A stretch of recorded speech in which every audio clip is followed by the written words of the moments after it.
क्या है वर्क की यूनिट जानने का, कई बार हमने इसकी बात की है, तो बहुत डिफिकल्ट काम नहीं है। देखिए वर्क का फॉर्मूला है फोर्स इंटू डिस्प्लेसमेंट। अब देखिए फोर्स की एसआई यूनिट क्या होती है, न्यूटन। डिस्प्लेसमेंट की एसआई यूनिट क्या होती है, मीटर। तो आप बताएं वर्क की एसआई यूनिट क्या हो जाएगी, newton metre, newton metre. This is the SI unit of work, SI unit. Newton metre को एक और नाम दिया गया है जूल, जूल जिसको सिंबल जे से नोट करते हैं। तो वर्क की यूनिट जो है वो न्यूटन मीटर भी होती है और जूल भी होती है, दोनों एक ही चीज है, नाम अलग अलग है। जूल बेसिकली एक साइंटिस्ट का नाम है जिसको श्रद्धांजलि अर्पित करने के लिए वर्क की जो यूनिट है उसका नाम जूल रख दिया गया है। जैसे कि अगर वर्क आ रहा है किसी क्वेश्चन में 50, तो हम लिखेंगे उसको 50 जूल। किसी क्वेश्चन में अगर वर्क आ रहा है -20, तो हम लिखेंगे -20 जूल विथ यूनिट। जूल जो यूनिट है उसको हम डिफाइन भी कर सकते हैं।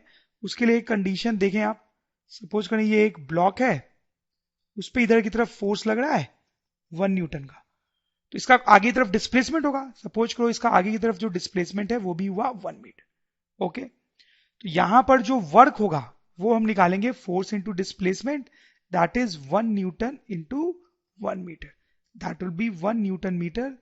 और न्यूटन मीटर को हम क्या लिख सकते हैं, जूल। तो ये जो कैलकुलेशन हमने की है उससे हम जूल की डिफिनेशन लिख सकते हैं कि 1 joule is the amount of work done, is the amount of work done by force of 1 newton when displacement is 1 meter. 1 joule is the amount of work done by force of 1 newton when displacement is 1 meter, जैसा कि हमने यहां पे देखा। Okay gentleman, let's do these two questions. इन दोनों cases में हमें आदमियों का वर्क डन बताना है। जैसे इस केस में दिया हुआ है कि आदमी दीवार को पुश कर रहा है आगे, वो तो आप देख ही सकते हैं, और कितना फोर्स लगा के पुश कर रहा है, 500 न्यूटन। आदमी आगे की तरफ फोर्स लगा रहा है दीवार पे 500 न्यूटन का। इस केस में आदमी गाड़ी को धक्का दे रहा है उतना ही फोर्स लगा के, कितना, 500 न्यूटन। ओके, तो इस केस में दीवार तो आगे जाएगी नहीं। इस केस में कार आगे जाती है और दिया हुआ है कार थोड़ा सा आगे गई, से 2 मीटर से आगे गई। क्वेश्चन ये है कि इन दोनों ही केस में आदमी का वर्क डन बताना है, दोनों ही केसेस में आदमी का वर्क डन बताना है। क्या करेंगे स्टूडेंट्स, इट्स वेरी सिंपल। इस केस में सबसे पहले बात करते हैं, work done will B force into displacement. ठीक है, फोर्स तो हो गया 500, और वॉल का डिस्प्लेसमेंट कितना होगा, वॉल कितना आगे जाएगी, वॉल थोड़ी आगे जाएगी तो डिस्प्लेसमेंट 0 हो गया, मतलब वर्क डन विल बी 0। इस केस में वर्क डन निकालेंगे तो work done equals to force into displacement. Force is 500, car का डिस्प्लेसमेंट कितना है 2 metre, so it will be 1000।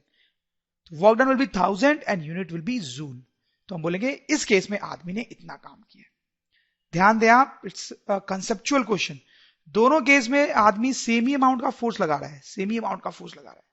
जितना फोर्स ये आदमी लगा रहा है उतना ही फोर्स ये आदमी भी लगा रहा है, लेकिन ये वर्क कर रहा है, लेकिन ये वर्क नहीं कर रहा है। क्यों, क्योंकि इसके फोर्स लगाने पे डिस्प्लेसमेंट हुआ है, डिस्प्लेसमेंट, इसलिए वर्क आ रहा है। लेकिन इसके फोर्स लगाने पे डिस्प्लेसमेंट नहीं हुआ है, इसलिए वर्क नहीं आ रहा है। तो जैसा मैंने आपको पहले ही बताया है कि सिर्फ फोर्स लगाने से वर्क नहीं हो जाता, सिर्फ फोर्स लगाने से वर्क नहीं हो जाता, डिस्प्लेसमेंट भी होना चाहिए। Let's see this question. A pair of bullocks exert a force of 150 Newton on a plow.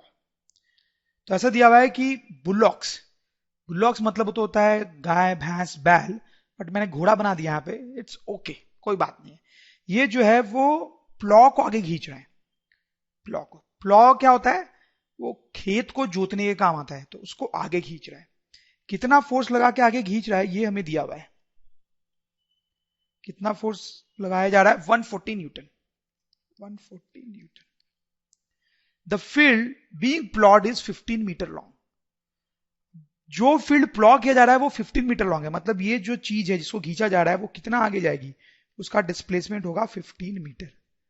How much work is done, हमें निकालना है कितना वर्क हो रहा है यहां पे, ये कैलकुलेट करना है। तो कैसे करेंगे आप सब समझ गए होंगे। Work done will B force into displacement.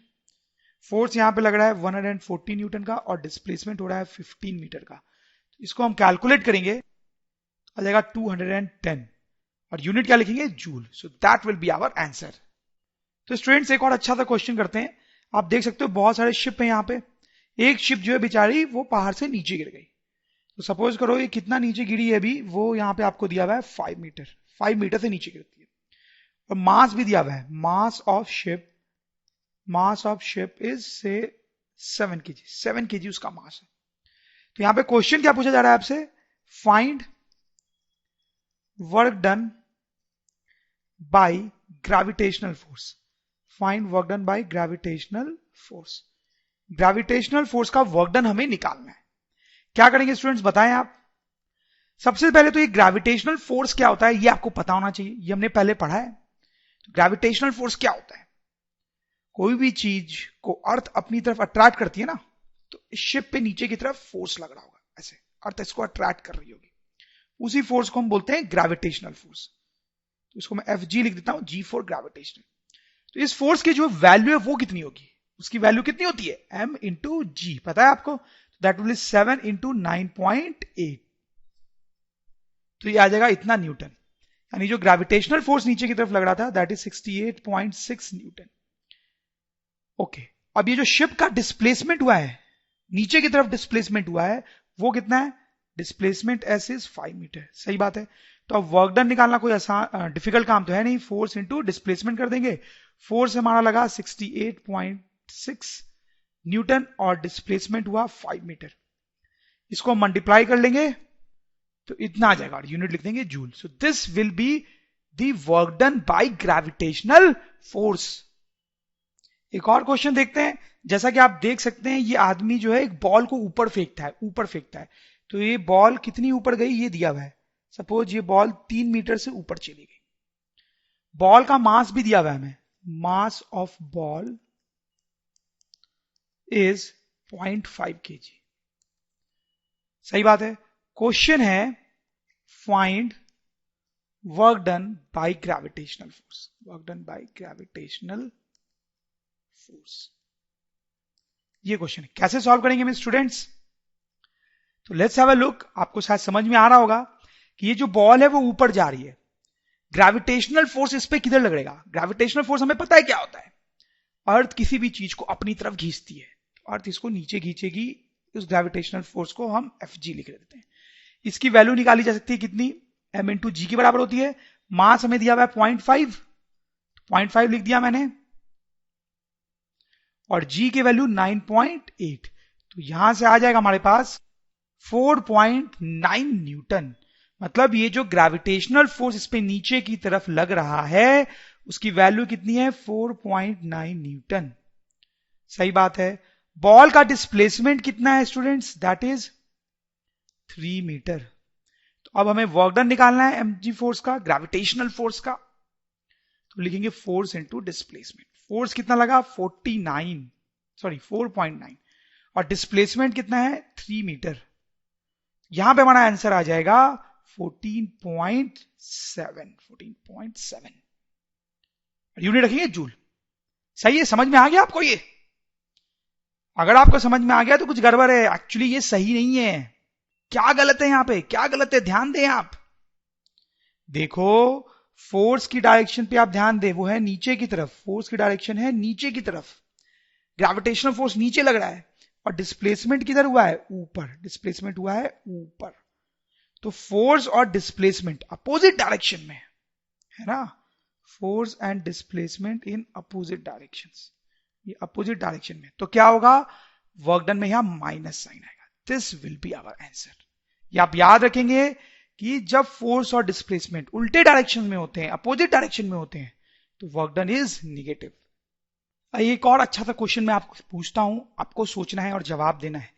ये ग्राउंड है, जैसा कि आप देख सकते हो, एक आदमी है जो बॉल को ऊपर फेंकता है। ऐसे कैच कैच टाइप आपने खेला होगा बचपन में, बॉल को आप ऊपर फेंकते हो तो वो ऊपर जाती है, ऊपर जाती है, और फिर घूम के वापस नीचे आती है ना ऐसे। तो उसी से रिलेटेड क्वेश्चन है, क्या sign of work done by gravity, sign of work done by gravity. Work done by gravity का क्या मतलब होता है, वर्क डन बाय ग्रेविटी का मतलब है work done by gravitational force, work done by gravitational force.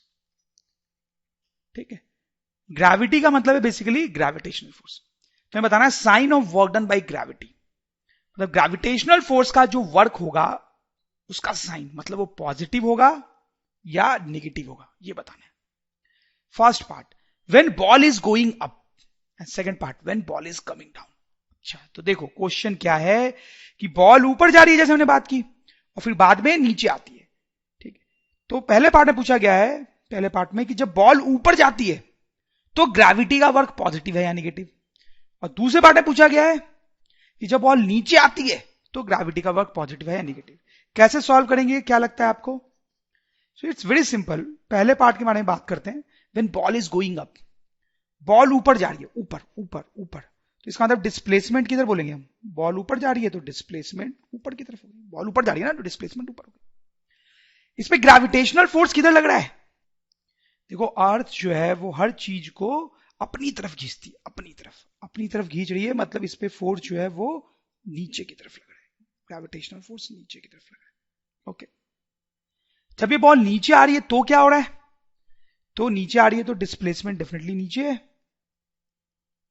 और इस पे ग्रेविटेशनल फोर्स किधर लग रहा है? ग्रेविटेशनल फोर्स हमेशा नीचे की तरफ लगता है, ग्रेविटेशनल फोर्स या फोर्स ऑफ ग्रेविटी हमेशा नीचे की तरफ लगता है। अर्थ हर चीज को अपनी तरफ खींचती है। ओके, तो आप समझ गए होंगे पहले वाले केस में डिस्प्लेसमेंट ऊपर, फोर्स नीचे, दोनों अपोजिट डायरेक्शन में, तो force and displacement in opposite direction, इसलिए वर्क डन हो जाएगा नेगेटिव। दूसरे वाले केस में फोर्स और डिस्प्लेसमेंट दोनों सेम डायरेक्शन में, तो वर्क डन क्या हो जाएगा? पॉजिटिव। राइट, ये थोड़ा एडवांस लेवल का क्वेश्चन है। अगर आपको इसमें थोड़ी प्रॉब्लम है तो इसमें ज्यादा चिंता करने की जरूरत नहीं है। ऐसे भी थोड़ा डिफिकल्ट इसलिए भी है क्योंकि ये क्वेश्चन समझने के लिए ग्रेविटेशनल फोर्स वाला चैप्टर आपको आना चाहिए। ओके स्टूडेंट्स, तो हम वर्क डन को थोड़ा और डिटेल में देखेंगे। ये नया टर्म समझेंगे वर्क डन से related, work done against gravity. Work done against gravity का क्या मतलब होता है? ग्रेविटी तो आप समझते ही हैं, ग्रेविटेशनल फोर्स। तो ये सिचुएशन देखें आप, सपोज करो कि एक ऑब्जेक्ट है मास m का जो कि ग्राउंड पर रखा हुआ है। ये आदमी इस ऑब्जेक्ट को ऊपर उठाना चाह रहा है, ठीक है, ऊपर उठा के किसी टेबल वेल पे रखना चाहता होगा। एनीवे, बस इसको ऊपर उठाना है। तो सपोज करो ये ऊपर उठा रहा है इस ऑब्जेक्ट को, अभी रास्ते में है ये ऑब्जेक्ट। तो क्या ये जो आदमी है वो कोई फोर्स लगा रहा होगा इस ऑब्जेक्ट पे? अगर ये आदमी इसको ऊपर ले जा रहा है तो क्या इस पे कोई फोर्स लगा रहा होगा? बिल्कुल लगा रहा होगा। आप समझ रहे होंगे, ऊपर की तरफ इस पे फोर्स लगा रहा होगा, तभी तो इसको ऊपर ले जा रहा होगा ना। सिंपल सी बात है। तो आदमी ऊपर की तरफ इस ऑब्जेक्ट पे फोर्स लगा रहा होगा। उस फोर्स को हम लिख रहे हैं फोर्स अप्लाइड बाय मैन। क्या इस ऑब्जेक्ट पे और कोई फोर्स लग रहा है? बिल्कुल लग रहा है। हमने देखा है कि ग्रेविटेशनल फोर्स लगता है एक, अर्थ जो होती है वो हर चीज को अपनी तरफ खींचती है, तो इसमें ग्रेविटेशनल फोर्स लगेगा जिसकी वैल्यू कितनी होगी? मास इंटू जी, मास इंटू जी। इनफैक्ट इसीलिए इस आदमी को फोर्स लगाना पड़ रहा है, क्योंकि अगर ये फोर्स नहीं लगाएगा तो इस फोर्स के कारण, ग्रेविटेशनल फोर्स के कारण ये नीचे गिर जाएगा। तो आदमी को ऊपर की तरफ फोर्स लगाना पड़ेगा इस ब्लॉक को ऊपर ले जाने के लिए। तो कितना फोर्स लगाना पड़ेगा? That is the question. कितना फोर्स लगाना पड़ेगा? तो हम यहां पे लिख सकते हैं कि when we lift an object against gravity, when we lift an object against gravity, we have to apply force equal to weight of the object। समझ रहे हो मैंने क्या लिखा है? मैं ये बोल रहा हूं कि जब किसी चीज को हम ग्रेविटी के अगेंस्ट उठाते हैं, जैसा कि यहां पे हो रहा है, तो हमें एक फोर्स लगाना पड़ता है, और उस फोर्स की वैल्यू कितनी होती है? ऑब्जेक्ट के वेट के बराबर। यानी ये जो फोर्स है this will be equals to mg।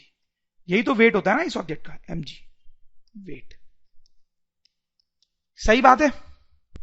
जैसे देखो कुछ नंबर्स पुट करके मैं आपको और डीपली समझाता हूं क्या कहानी है। जैसे कि ये 5 kg का ब्लॉक है, ठीक है, और सपोज करो ये आदमी जो है इसको ऊपर ले जाता है by a distance of 2 metre, 2 metre से आदमी उसको ऊपर ले जाता है। ओके, तो सपोज करो आपसे यहां से पूछा जाएगा वर्क डन बाय ग्रेविटी या work done by gravitational force, ऐसा पूछा जाएगा आपसे, तो कैसे निकालेंगे? देखो क्या हो रहा है यहां पे, जब इसको ऊपर ले जाया जा रहा है, ऊपर ले जाया जा रहा है, ठीक है, तो आपको ध्यान देना है कि इस पे दो फोर्सेस लग रहे हैं। कौन कौन से फोर्स लग रहे हैं? एक तो जैसे हमने बात किया ग्रेविटेशनल फोर्स यानी ग्रेविटी का फोर्स mg लग रहा होगा, और दूसरा आदमी इसको ऊपर ले जा रहा है तो आदमी इस पे ऊपर की तरफ फोर्स लगा रहा होगा। सही बात है। अब यहां पे पूछा जा रहा है वर्क डन बाय ग्रेविटी। ध्यान दे, वर्क डन बाय ग्रेविटी मतलब ग्रेविटी ने कितना वर्क किया। तो हम इसको कैसे निकालेंगे? मेथड तो हमारे पास वही है, फोर्स इंटू डिस्प्लेसमेंट। अब यहां पे जो फोर्स है वो कौन सा फोर्स लेंगे? ध्यान देंगे आप, ये फोर्स लें या ये फोर्स लें, कौन सा फोर्स लें? वर्क डन बाय ग्रेविटी हम बोल रहे हैं तो ग्रेविटी का फोर्स लेंगे, मतलब ये वाला फोर्स लेंगे, ये वाला फोर्स, ये वाला फोर्स। तो हमारे पास आ जाएगा फोर्स की जगह पे mg, और डिस्प्लेसमेंट कितना हुआ है 2। m तो दिया हुआ था हमें 5, g हमें पता है 9.8 और 2 है यूनिट जूल होगी, इसको मल्टीप्लाई कर लेंगे वो हमारा आंसर आ जाएगा। बट यहां पे एक गड़बड़ है। क्या गड़बड़ है? यहां माइनस साइन भी होगा। क्यों माइनस साइन होगा आज समझ रहे होंगे। हम ये वाला फोर्स ले रहे हैं ना, वर्क डन बाय ग्रेविटी में ये वाला फोर्स ले रहे हैं, तो ये फोर्स किधर लग रहा है? नीचे, और डिस्प्लेसमेंट किधर हो रहा है? ऊपर, ऊपर, अपोजिट डायरेक्शन, अपोजिट डायरेक्शन। इसलिए वर्क डन क्या है? Negative, negative. जैसे इस केस में आपसे पूछा जाएगा वर्क डन बाय मैन, ठीक है, ऐसे पूछा जाए वर्क डन बाय मैन, ये जो आदमी है वो कितना काम कर रहा है, तो फिर से हम लिखेंगे फोर्स इंटू डिस्प्लेसमेंट। अब फोर्स कौन सा लेंगे? फोर्स अप्लाइड बाय मैन, ठीक है, आदमी का वर्क डन देख रहे हैं तो आदमी जो फोर्स लगा रहा है वो देखेंगे इंटू एस। और यहां पे निगेटिव साइन नहीं आएगा। क्यों नहीं आएगा निगेटिव साइन?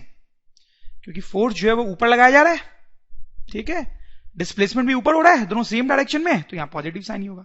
इसको कैलकुलेट भी कर सकते हैं हम। कैसे? फोर्स अप्लाइड बाय मैन, ये कितना होगा, कितना होगा ये? अभी हमने देखा कि जब हम किसी ऑब्जेक्ट को लिफ्ट कर रहे होते हैं तो mg के बराबर ही होता है फोर्स, तो ये भी हो जाएगा फिर से mg इंटू एस। तो वही डेटा आपको फिर से पुट करना पड़ेगा, 5 इंटू 9.8 इंटू 2 जूल, लेकिन प्लस साइन के साथ। ये आ जाएगा वर्क डन बाय मैन। ठीक बात है। अब यहां पे एक और चीज आपसे पूछी जा सकती थी जो मैं यहां लिख रहा हूं, work done against gravity, work done against gravity, ऐसा भी पूछा जा सकता है कई बार, work done against gravity. Work done against gravity का मतलब क्या होता है? यहां पे वर्क डन अगेंस्ट ग्रेविटी का मतलब होगा वर्क डन बाय मैन ही।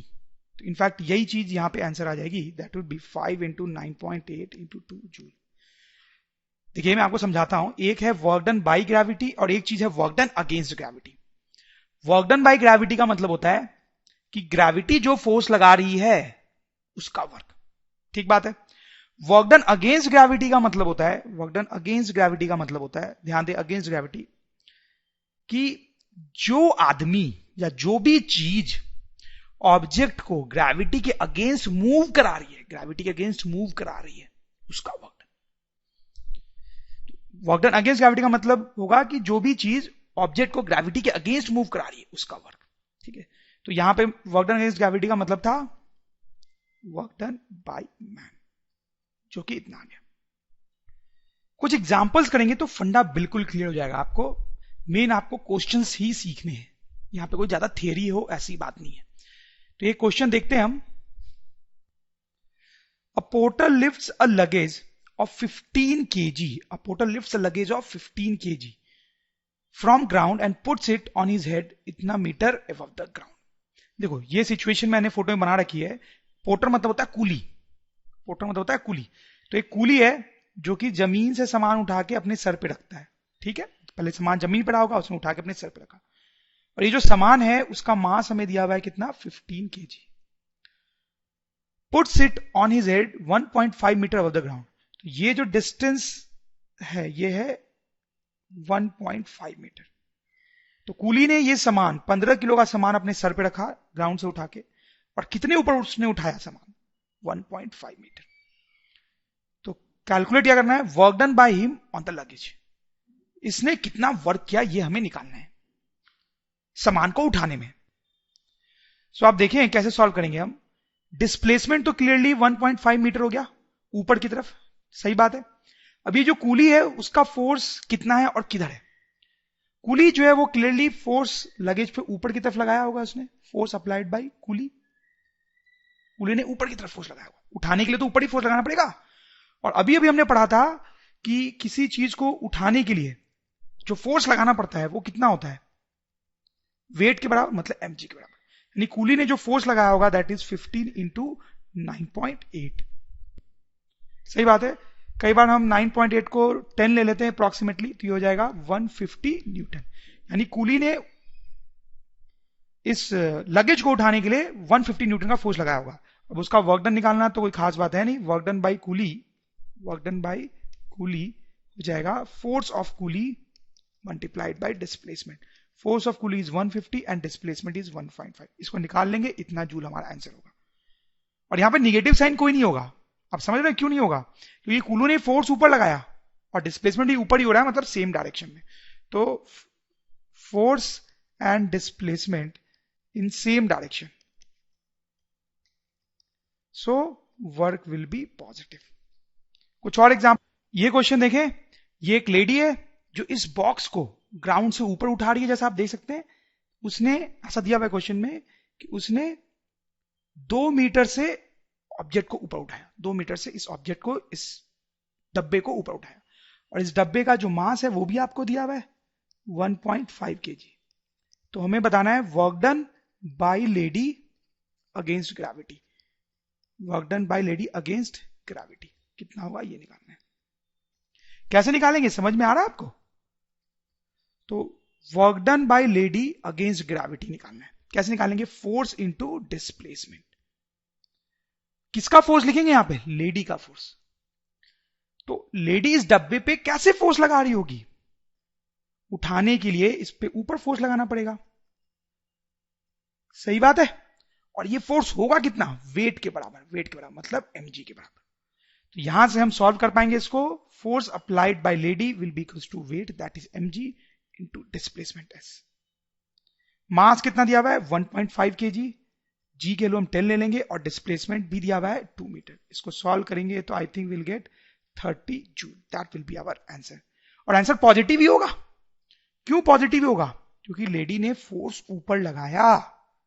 ठीक है, लेडी ने फोर्स ऊपर लगाया और डिस्प्लेसमेंट भी ऊपर हुआ, same direction. Let's do this question. ये एक लिफ्ट है जैसा कि आप देख सकते हो, और ये लिफ्ट ऊपर की तरफ जा रही है।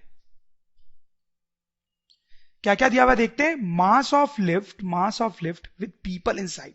इसके अंदर कुछ लोग भी होंगे। उन लोगों का और लिफ्ट का जो टोटल मास है वो हमें दिया हुआ है 300 kg। सही बात है। Lift moves up by 10 metre. अच्छा, ये दिया हुआ है कि लिफ्ट कितना ऊपर गई, कितना ऊपर गई? 10 मीटर से ऊपर गई लिफ्ट। निकालना क्या है? Work done by gravity. सबसे पहले तो हमें ग्रेविटी का वर्क डन निकालना है। तो स्टूडेंट्स कैसे निकाला जाए ग्रेविटी का वर्क डन? ग्रेविटी का वर्क डन देखो, मैंने आपको बताया था, एक होता है वर्क डन बाय ग्रेविटी और एक होता है अगेंस्ट। दूसरे क्वेश्चन में अगेंस्ट पूछा गया है, देखें आप, work done bye motor against gravity, against. इस क्वेश्चन पे आएंगे बाद में। अभी पूछा गया वर्क डन बाय ग्रेविटी। इसका क्या मतलब है? ग्रेविटी का जो फोर्स लग रहा है उसका वर्क डन। ग्रेविटी का फोर्स इस पे कैसे लग रहा होगा? नीचे की तरफ। ऐसा ही होता है हमेशा। This will B force by gravity, gravitational force. इसकी वैल्यू होती है m इंटू जी। इसका जो वर्क डन होगा इस फोर्स का, पॉजिटिव होगा या निगेटिव होगा? बताएं आप। निगेटिव होगा। क्यों निगेटिव होगा? फोर्स नीचे, डिस्प्लेसमेंट ऊपर, अपोजिट डायरेक्शन में, है ना? तो निकालें कैसे? तो लिखेंगे minus force into displacement. Minus इसलिए क्योंकि फोर्स ग्रेविटी का नीचे और डिस्प्लेसमेंट ऊपर। फोर्स को लिख लेंगे हम mg और डिस्प्लेसमेंट को s। अब यहां वैल्यूज पुट करेंगे। m की वैल्यू कितनी थी? 300। g को हम ले लेंगे 10 और डिस्प्लेसमेंट भी है 10 मीटर क्योंकि 10 मीटर से ऊपर जा रहा है। इसको आप सॉल्व कर लेंगे तो यूल गेट ऐसा कुछ, this much of joule, negative sign के साथ। This will be our answer. ये हमारा आंसर हो गया। Work done by gravity. Work done by gravity negative है क्योंकि फोर्स नीचे लग रहा था और डिस्प्लेसमेंट ऊपर। Work done bye motor against gravity. Work done bye motor against gravity, इसका क्या मतलब है यार? देखो, ग्रेविटेशनल फोर्स पे नीचे लग रहा है लेकिन ये तब भी ऊपर जा रहा है। कैसे ऊपर जा रहा होगा यार? लिफ्ट का एक मोटर होता है, वो मोटर चलता है तो लिफ्ट पे ऊपर फोर्स लगता है, लिफ्ट पे ऊपर फोर्स लगता है, और तब ये ऊपर उठती है, तब ये ऊपर उठती है। तो आपसे इसी फोर्स का वर्क पूछा जा रहा है, इसी फोर्स का वर्क पूछा जा रहा है। तो हम लिखेंगे work done will B force into displacement. Positive होगा, क्यों पॉजिटिव होगा? क्योंकि फोर्स ऊपर लग रहा है और डिस्प्लेसमेंट भी ऊपर हो रहा है। अब ये फोर्स कितना लिखेंगे हम? तो मैंने आपको बताया था किसी चीज को लिफ्ट करने के लिए जो फोर्स लगाना पड़ता है वो उसके वेट के बराबर होता है, मतलब mg के बराबर। तो यहां से हम हमारे पास डेटा आ जाएगा 300 into 10 into 10, so that will be 30,000 joule. This will be our answer. तो आप नोट करें कि जब हम वर्क डन बाई ग्रेविटी निकाल रहे हैं तो निगेटिव साइन के साथ वर्क आया है, और वर्क डन अगेंस्ट ग्रेविटी निकाल रहे हैं तो पॉजिटिव साइन के साथ आया है। तो स्टूडेंट्स आगे बढ़ते हैं, नए टॉपिक पे ध्यान देते हैं, ऑब्लिक डिस्प्लेसमेंट। तो आगे बढ़ने से पहले मैं आपको बता दूं कि ये एक एडवांस टॉपिक है, ये ऑप्शनल है, आप चाहो तो इसको पढ़ो, नहीं तो छोड़ दो। मेरे ओपिनियन में तो आपको देख लेना चाहिए। अगर आपको मजा आ रहा है, चैप्टर समझ में आ रहा है, तो इसको छोटा सा पार्ट है, इसको देखने में कोई हर्ज नहीं है। अदरवाइज आप अपने टीचर से डिस्कस कर सकते हैं स्कूल में, या जो भी टीचर्स हो आपके कांटेक्ट में, कि ये आपके लिए इंपॉर्टेंट है या नहीं। चलो स्टार्ट करते हैं, ऑब्लिक डिस्प्लेसमेंट क्या होता है। देखो एक सिचुएशन लेता हूं मैं आपको समझाने के लिए। ये सिचुएशन देखें आप, ये जो ब्लॉक है यहाँ पे, ये मूव कर रहा है। कैसे मूव कर रहा है? पहले वो यहां पे रहा होगा और फिर वो मूव करते करते नीचे जा रहा है, यहां से यहां तक, ठीक है, ऐसे नीचे जा रहा है। ओके, तो ये उसका डिस्प्लेसमेंट हो गया, कोई डाउट नहीं है इसमें, ये इसका डिस्प्लेसमेंट है। ठीक है, पहले यहां पे था, फिर यहां पहुंच जाएगा, तो ये उसका डिस्प्लेसमेंट हो। देखो जैसे मान लो ये भी दिया हुआ है कि ये जो डिस्टेंस है वो 3 मीटर है, और ये जो ऊपर से नीचे तक की डिस्टेंस है वो मान लो दिया हुआ है 4 मीटर। ओके, अब यहां पे क्वेश्चन कुछ ऐसा है कि आपसे पूछा गया है work done by gravity. Gravity का वर्क डन निकालने के लिए पूछा गया आपसे, ग्रेविटी का वर्क डन। तो सबसे पहले हम ग्रेविटी का फोर्स देखेंगे, क्योंकि वर्क डन का फॉर्मूला हमें पता है, फोर्स इनटू डिस्प्लेसमेंट। तो डिस्प्लेसमेंट तो पता है हमें, कैसे पता है? यही है ना, यही डिस्टेंस हम निकाल लेंगे तो डिस्प्लेसमेंट आएगा। लेकिन ये फोर्स कहां है? ग्रेविटी का फोर्स इस पे कैसे लगेगा? ग्रेविटी का फोर्स इस पे ऐसे लगेगा, नीचे, ग्रेविटी का फोर्स। सही बात है। अब वर्क डन निकालना है इस फोर्स का। अब देखो ये थोड़ी सी अजीब सी कहानी है। देखो फोर्स किधर लग रहा है, आप ध्यान दें, फोर्स लग रहा है नीचे, फोर्स लग रहा है नीचे, और डिस्प्लेसमेंट हो रहा है इधर, इस रेड लाइन के लिए। ऐसी कोई सिचुएशन हमें अभी तक नहीं दिखी है। अभी तक हमने जो सिचुएशंस देखी हैं वो मैं आपको बताता हूं। देखो ये हमने समरी देखी भी थी। पहले केस में हमने देखा था कि फोर्स और डिस्प्लेसमेंट दोनों सेम डायरेक्शन में थे, तो work done force into displacement. फिर हमने देखा था कि फोर्स और डिस्प्लेसमेंट उल्टे डायरेक्शन में थे, अपोजिट डायरेक्शन में थे, तो माइनस साइन आ रहा था। फिर हमने देखा था कि डिस्प्लेसमेंट था ही नहीं, तो फिर तो वर्क डन 0 था। ये केस में हमने देखा था कि फोर्स और डिस्प्लेसमेंट ना एक डायरेक्शन में थे ना अपोजिट डायरेक्शन में थे, वो इनफैक्ट परपेंडिकुलर थे, उनके बीच का एंगल था 90 डिग्री। उस टाइम पे भी वर्क डन क्या था? 0। अब मुझे आप बताओ कि ये जो सिचुएशन है, क्या ये उनमें से कोई भी सिचुएशन से मिलती है? नहीं मिलती है। ना फोर्स डिस्प्लेसमेंट के अलोंग है, ना उसके अपोजिट है, और ना बीच में 90 डिग्री बन रहा है, कुछ और ही एंगल बन रहा है, कुछ और ही एंगल बन रहा है। तो इस केस में वर्क डन कैसे निकालते हैं वो अभी तक हमने नहीं देखा है। उस केस में वर्क डन निकालने का फॉर्मूला ऐसा होता है, force multiplied by displacement in direction of force, displacement in direction of force. क्या मतलब है आप समझ जाएंगे। देखो फोर्स तो हम वही का वही लिख देंगे, that is gravitational force, that is mg के बराबर, और displacement in direction of force, उसका क्या मतलब है? देखो फोर्स नीचे लग रहा है ना, फोर्स नीचे लग रहा है, तो हम देखेंगे नीचे कितना गया ब्लॉक। हम देखेंगे फोर्स अगर नीचे लग रहा है तो ब्लॉक कितना नीचे गया, कितना नीचे गया। देखें आप, ब्लॉक पहले यहां पर था, पहले यहां पे था, यहां से वो यहां पहुंचता है, तो क्या मैं बोल सकता वो नीचे तो 4 मीटर से आया है? क्या बोल सकता हूं नीचे तो वो 4 मीटर से आया है? तो displacement in direction of force मतलब फोर्स जिधर लग रहा है उस डायरेक्शन में वो कितना आया है, तो उस डायरेक्शन में वो 4 मूव कर रहा है। तो यहां पे हम लिखेंगे 4 मीटर। अब अगर मास हमें दिया होता, मान लो मास दिया हुआ है 2 kg, तो ये आ जाएगा 2 into 10 into 4, that is 80 joule, that will B work done by gravity. देखो अभी हम कुछ और क्वेश्चंस करेंगे तो आपको समझ में आ जाएगा। तो हम आगे बढ़ने से पहले लिख लेते हैं जो हमने यहां पे देखा। When displacement and force make some angle between them, as in this situation, सही बात है, जैसा कि इस सिचुएशन में दिख रहा है हमें कि फोर्स और डिस्प्लेसमेंट कुछ एंगल बनाते हैं आपस में, we use displacement in direction of force, we use displacement in direction of force for work calculation. So students, ये एग्जांपल आप जरूर कर पाएंगे, पॉज करके आप इस एग्जांपल को करेंगे। पहले मैं आपको क्वेश्चन समझा देता हूं। ये जो बॉल है आप देखो, वो इस डॉटेड लाइन के लॉन्ग नीचे आ रही है, जैसा कि आप देख सकते हो। ये कुछ डिस्टेंसेस दी हुई है, 6 मीटर एंड 10 मीटर।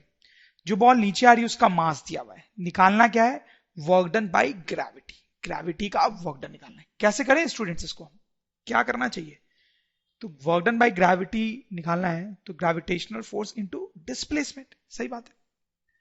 तो ये जब बॉल नीचे आ रही है, मान लो यहां पे कहीं है, तो इस पे ग्रेविटेशनल फोर्स कैसे लगेगा, नीचे लगेगा ग्रेविटेशनल फोर्स। और इसका जो डिस्प्लेसमेंट है, जैसा कि आप देख सकते हैं, वो तो इस तरीके से है। तो ये सिचुएशन में तो क्या करना है, अभी भी मैंने आपको बताया था। तो इस केस में हम डिस्प्लेसमेंट की जगह पे क्या लिखते हैं, displacement in direction of force, displacement in direction of force. Gravitational force लिख लेंगे mg, और displacement in direction of force कितना लिखेंगे, वही मेन चीज है। फोर्स नीचे की तरफ लग रहा है, फोर्स नीचे की तरफ लग रहा है, तो हम देखेंगे बॉल कितना नीचे आई, कितना नीचे आई। तो जब बॉल यहां से यहां आती है तो कितना नीचे आई, 6 मीटर से नीचे आई, तो यहां पे लिखेंगे 6। m is 2, g is 10 and 6 is 6, so this is 120 joule, that will be our answer, ये हमारा आंसर होगा। क्विकली एक और एग्जांपल देख लेते हैं। अब देखो, ये एक लेडी है, 50 kg उसका मास दिया हुआ है, वो स्टेयर केस से, सीढ़ी से नीचे आ रही है, देख सकते हो आप, सीढ़ी से नीचे आ रही है। ओके, तो इसकी वर्टिकल डिस्टेंस दी हुई है 5 मीटर और ये दिया हुआ है 6 मीटर। निकालना क्या, वर्क डन बाय ग्रेविटी। कैसे निकालेंगे, वही तरीका आप देख सकते हैं। ये क्वेश्चन बिल्कुल वैसा ही है जैसा कि ये था। वर्क डन बाय ग्रेविटी निकालना है तो हम लिखेंगे work done equals to gravitational force into displacement in direction of force, in direction of force. तो ग्रेविटेशनल फोर्स इस लेडी पे जो लगेगा नीचे की तरफ, उसकी वैल्यू तो आपको पता ही है mg होती है, तो वो mg यहां पुट कर लेंगे हम। Displacement in direction of force, force नीचे लग रहा है तो हम देखेंगे नीचे कितने आए लेडी, नीचे कितना आई, नीचे कितना आई, 6 या 5 नीचे आई है 5 मीटर से, यहां पे लिखिए 5 मीटर। तो m is 50, g is 10, m 50 दिया हुआ था, आप देखें g तो 10 होता ही है और ये 5, तो जाएगा 2500 joule, that will be our answer. तो प्लीज आप नोट करें ऐसे क्वेश्चंस में, ये 6 का कोई यूज नहीं है, 6 सिर्फ आपको कंफ्यूज करने के लिए दिया हुआ है। यहां पर भी 10 का कोई यूज नहीं था, सिर्फ आपको कंफ्यूज करने के लिए दिया गया था। Let's do one more question, this is a good one. आप देखो, ये क्लिफ है, क्लिफ, और आप जैसा देख सकते हो एक कार वहां से नीचे की तरफ गिर जाती है, मूवीज में देखा होगा आपने ऐसा, ये कार ऐसे नीचे गिर जाती है। अब देखते हैं यहां पे क्या क्या दिया हुआ है, मास ऑफ कार, कार का मास दिया हुआ है, ठीक है। हाइट ऑफ क्लिफ, मतलब ये जो डिस्टेंस है 30 मीटर है, ये दिया हुआ है आपको। क्लिफ की हाइट जो है 30 मीटर, ये दिया हुआ है। निकालना क्या है, find work done by gravity, gravity का वर्क डन निकालना है। कैसे निकालेंगे स्टूडेंट्स हम ग्रेविटी का वर्क डन, तो हम लिखेंगे work done equals to force into displacement in direction of force, in direction of force. सही बात है, यही करते आ रहे हैं हम। तो अब ग्रेविटी का फोर्स तो इस पे नीचे की तरफ लग रहा है, कोई डाउट की बात नहीं है। जब ये गिर रहा है तो इस पे ग्रेविटी का फोर्स नीचे की तरफ लग रहा है। ग्रेविटेशनल फोर्स हमेशा नीचे की तरफ लगता है, अर्थ हर चीज को अपनी तरफ खींचती है।